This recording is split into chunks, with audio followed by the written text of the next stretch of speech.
हम लोग बात कर रहे हैं एनसीईआरटी किताबों के बारे में। और मुझे लगता है कि अभी तक हम लोगों ने इतिहास की किताबें देखी हैं, भूगोल की किताबें देखी हैं, और यहाँ तक विज्ञान की कुछ किताबें देख चुके हैं, इकोनॉमी की किताबें देख चुके हैं, राजनीति विज्ञान की किताबें देख चुके हैं।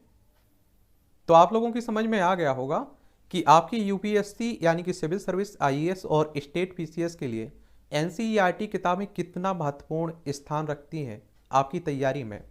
आपको ये किताबें बेस मजबूत करती हैं, आपको समझाती हैं, एक एक शब्द को समझाती हैं।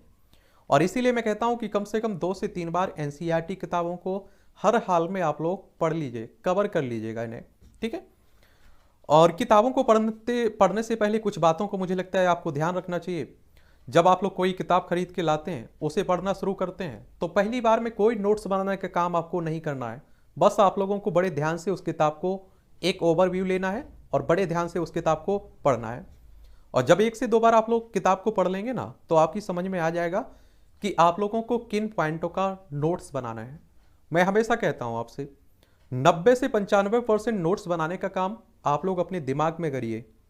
बाकी का 5 से 10% आपको लगता है जो आप भूल सकते हैं। एग्जाम जब नज़दीक होगा आपका, उस समय रिवीजन की आपको ज़रूरत पड़ेगी, तो उसके लिए आप नोट्स बना सकते हैं। और दूसरे के बनाए नोट्स को कभी मत पढ़िएगा, मैं ये भी हमेशा आपको सलाह देता हूँ।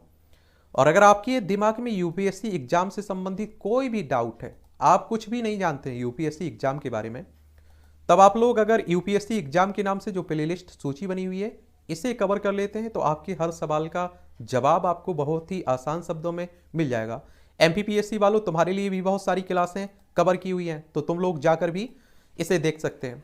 और इसे दुकान पे खरीदने जाओगे तो जीव विज्ञान कक्षा 11वीं के लिए है, और इस तरह का कवर पेज इसका देखने को मिलेगा। और पीडीएफ के रूप में अगर आप लोग पढ़ सकते हैं, तो आपकी टेलीग्राम पर सभी किताबें डाल दी गई हैं। और बहुत ही आप देखिए भरोसेदार एक किताबें हैं, इसीलिए तो इनका रेफरेंस दिया जाता है पढ़ने के लिए, आपके एग्जाम के लिए। समझ रहे हैं आप लोग? तो ये भी आप लोग याद रखिएगा।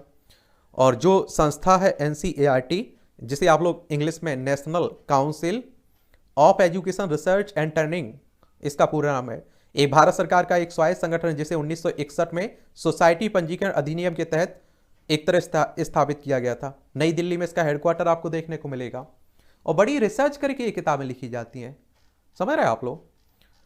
और इस किताब को आप लोग खरीदेंगे तो 230 रुपये की मिलेगी। इस किताब के अगर आपके पास टाइम है तो पूरी किताब आप लोग पढ़ सकते हैं।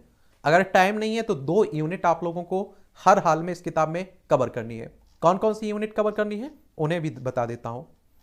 चलिए, ये सब आप लोग पढ़ लीजिएगा। पाठ्यपुस्तक निर्माण में जिन लोगों का योगदान है, और बड़ी रिसर्च करके आप देखिए इन लोगों ने इस किताब को लिखा है।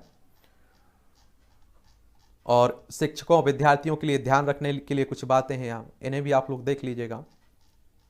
देखिए, इसमें आप लोगों को पहली इकाई है आपकी जीव जगत में विविधता के बारे में। और इसमें एक अध्याय में जीव जगत, अध्याय 2 में जीव जगत का वर्गीकरण, अध्याय 3 में वनस्पति जगत, अध्याय 4 में प्राणी जगत के बारे में बताया गया है। फिर इकाई 2 आ जाती है, इसमें पादप एवं प्राणियों में संरचनात्मक संगठन देखेंगे। अध्याय 5 में पुष्प पादपों की आकारिकी, और 6 में आप लोग देखेंगे पुष्पी पादपों का शरीर। अध्याय 7 में प्राणियों में संरचनात्मक संगठन देखेंगे। फिर इकाई 3 आ जाएगी, इसमें कोशिका के बारे में पढ़ेंगे, संरचना कार्य देखेंगे। अध्याय 4 में आप लोग कोशिका जीवन की इकाई। अध्याय 9 में जैव अणु के बारे में पढ़ेंगे। अध्याय 10 में कोशिका चक्र और कोशिका विभाजन को आप लोग पढ़ेंगे। फिर आप जाती है इकाई 4। तो इन 3 ऊपर जो इकाई दी गई हैं, अगर आपके पास टाइम है तो एक बार आप लोग पढ़ सकें तो पढ़ लीजिए, और नहीं पढ़ सकते हैं तो ज़्यादा उस पर मैं फोकस नहीं दे सकता हूँ। हाँ, 2 यूनिट आपको इसमें पढ़ना है, वो इकाई 4 है। इसमें आप पादप कारिकी शरीर क्रियात्मकता के बारे में देखेंगे। अध्याय 11 में आप लोग पौधों में परिवहन देखेंगे। अध्याय 12 में खनिज पोषण देखेंगे। अध्याय 13 में उच्च पादपों में प्रकाश संश्लेषण देखेंगे। अध्याय 14 में आप लोग पादप में श्वसन देखेंगे। अध्याय 15 में पादप वृद्धि और परिवर्धन देखेंगे। इस तरह से आप देखेंगे इकाई 5 में आपको 5 चैप्टर हर हाल में पढ़ना है। क्या पढ़ना है? इकाई 4 को। इसके बाद आप देखेंगे इकाई 5 आ जाएगी, इसमें मानव शरीर विज्ञान को पढ़ना है। और इसे तो मैं कहता हूं कि कुछ भी हो जाए, इस इकाई को तो छोड़ना ही मत, क्योंकि इससे क्वेश्चंस आप देखेंगे प्रीलिम्स में हमेशा क्वेश्चंस पूछे जाते हैं। पाचन एवं अवशोषण के बारे में पढ़ेंगे आप लोग अध्याय 16 में। अध्याय 17 में श्वसन और गैसों का विनिमय देखेंगे। अध्याय 18 में शरीर द्रव परिसंचरण के बारे में देखेंगे। अध्याय 19 में उत्सर्जी उत्पाद और उनका निष्कासन देखेंगे। अध्याय 20 में गमन और संचलन देखेंगे। अध्याय 21 में तंत्रीय नियंत्रण और समन्वय देखेंगे। अध्याय 22 में रासायनिक समन्वय तथा एकीकरण देखेंगे। अगर पूरी जीव विज्ञान की अगर आपसे बात की जाए ना कि पूरी जीव विज्ञान में एक पार्ट को रखना है, पूरी जीव विज्ञान को एक दूसरे पार्ट में रखना है, तो मैं कहूंगा कि इकाई 5 को आप लोग एक जगह रख दीजिए जो आपके एग्जाम के लिए महत्वपूर्ण है। बाकी इकाई भी आप बाई की जो 4 इकाई बचती ना उतनी महत्वपूर्ण नहीं है जितनी इकाई 5 है, तो इसलिए फोकस दे रहा हूं इकाई 5 पर। समझ रहे हैं आप लोग? और ये आपके जीवन से भी जुड़ा रहता है, इसलिए आप देखते हैं कि इंटरव्यू में कई बार क्वेश्चंस पूछ लेता है।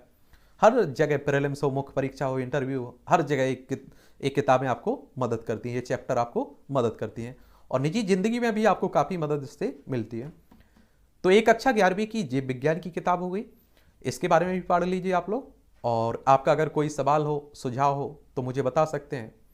और मैं इतना कह सकता हूं कि अगर आप लोग बड़े ध्यान से सभी सब्जेक्ट को एक क्रम में पढ़ते हैं तो कहीं कोई परेशानी आपको नहीं होगी, बहुत बेहतर समझ में आएगा आपको।